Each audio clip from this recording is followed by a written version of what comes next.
Bem-vindos ao segundo episódio do Desvendando o Câncer Infantil. Eu sou Nicole Andrade e hoje eu estarei com a doutora Patrícia Narelli conversando sobre leucemias. Tem alguma curiosidade sobre o assunto? Alguma dúvida? Pois fica com a gente que esse bate-papo tá incrível!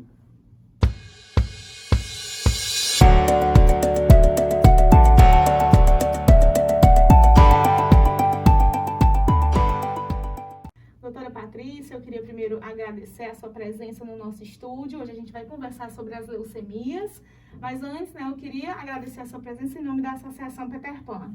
Eu que agradeço, Nicole. É sempre muito bom falar daquilo que a gente ama, ainda mais num mês tão especial, que é o Setembro Dourado, que a gente trabalha ainda com mais ênfase contra esse câncer infanto-juvenil, e conscientizando a população, sobre a importância do diagnóstico precoce para as nossas crianças. Sem dúvida. E hoje o nosso bate-papo é sobre leucemias.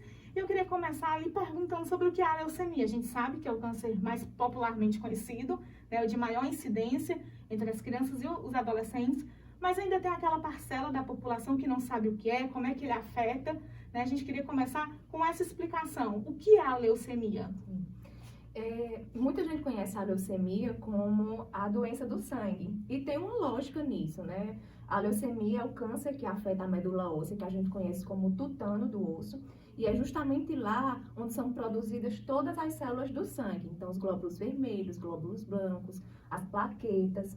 Só que na leucemia a gente tem uma produção dessas células de forma muito acelerada e totalmente desorganizada, então chega até, inclusive, a perder as suas funções, e aí se dá a doença.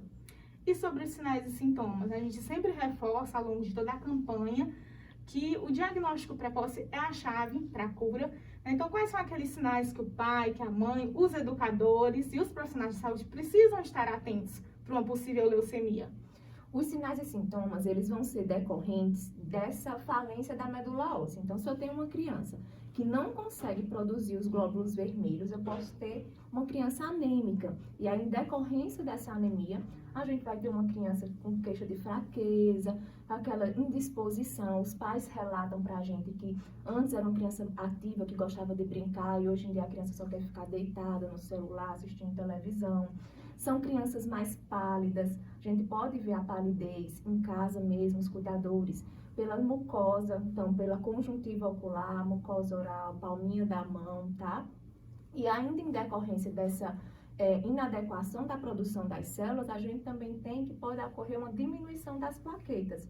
E as plaquetas são células muito importantes para a coagulação. Então, se eu não consigo fazer a minha coagulação de forma adequada, eu posso estar levando a criança a ter um sangramento ou uma dificuldade de conter esse sangramento. Então, sangramento gengival, sangramento pelo nariz, pelo ouvido, também é um sintoma que a gente precisa investigar melhor. E também hematomas, que são decorrentes dessa diminuição das plaquetas, que são as manchinhas roxas. E uma dica importante, Nicole, é que a gente pode estar comparando as manchas roxas que são de traumas e manchas roxas que são próprias da doença. Por exemplo, se eu tenho manchinhas roxas nos membros inferiores, na região de canela, geralmente é a criança que se machucou brincando. Mas quando essas manchas roxas, elas começam a aparecer em locais atípicos, como abdômen, na região torácica dorsal, já são lugares que a gente sabe que a criança não se machuca com frequência. Então, aí também é preciso investigar. A gente também pode ter dor óssea, porque como a medula óssea, ela está ali dentro do osso, nas crianças menores pode ser encontrada em vários ossos, nos adolescentes geralmente em ossos chatos, então por conta disso a gente tem a dor óssea, tem a dor articular, então muita criança chega pra gente aqui no centro sem conseguir mais andar, sem conseguir movimentar, e quando a gente começa o tratamento, elas voltam com a movimentação normal, isso é muito gratificante. E a gente tem também um dos sintomas principais, que é a febre. Então, febre com mais de 7 dias de duração, em que o médico não encontra a causa, é importante também ser investigado. E as linfonodomegalias, que são conhecidas popularmente como ínguas, que são aqueles carocinhos que a gente pode observar em várias áreas do corpo. Então, na região cervical, submandibular, região de axila, supraclavicular, de virilha. Ficar atento àqueles carocinhos que, ao invés de diminuir com o tempo, eles continuam crescendo progressivamente. Carocinhos mais endurecidos, que não sentem dor, que a criança não reclama de dor, que não tem área vermelha ao redor, então são os linfonodos que a gente precisa investigar, tá? E lembrando que a leucemia, ela, apesar de ser uma doença do sangue, ela pode infiltrar outros órgãos e tecidos. Então, pode infiltrar sistema nervoso central, pode infiltrar fígado, baço, testículo nos meninos, então ficar atento também a esses outros sinais que envolvem esses órgãos. E é interessante, quando a senhora pontua, né, todos esses sinais e sintomas, que eles são bem parecidos com outras doenças comuns na infância. Sim. Daí a necessidade, né, de se investigar realmente, de ter essa celeridade de procurar o serviço de saúde para impactar nesse tratamento, para ser talvez um tratamento menos agressivo.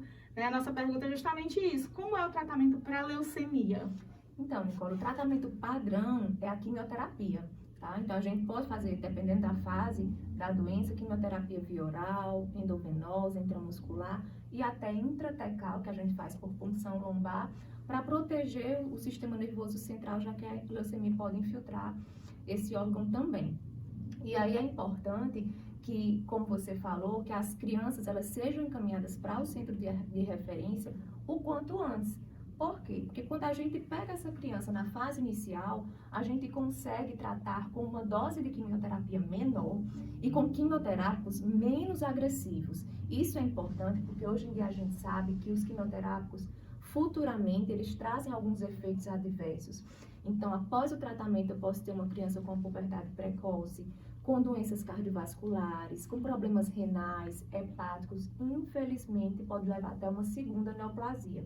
Então, aí está a importância do diagnóstico precoce. Chegando para a gente, numa fase inicial, eu consigo fazer um tratamento menos agressivo e trazendo uma maior qualidade de vida posteriormente para essa criança. E em alguns casos pontuais, a gente precisa lançar a mão do transplante de medula óssea também. Excelente. Doutora Patrícia, eu queria agradecer, né, a sua presença no estúdio. Queria que você deixasse uma mensagem final, né, reforçando essa importância que é a responsabilidade de todos, essa atenção não é só do pai, da mãe, mas as pessoas também que convivem, né, com as crianças e com os adolescentes. Realmente, a gente reforça durante todo o mês de setembro que a chave para a cura é sempre o diagnóstico precoce.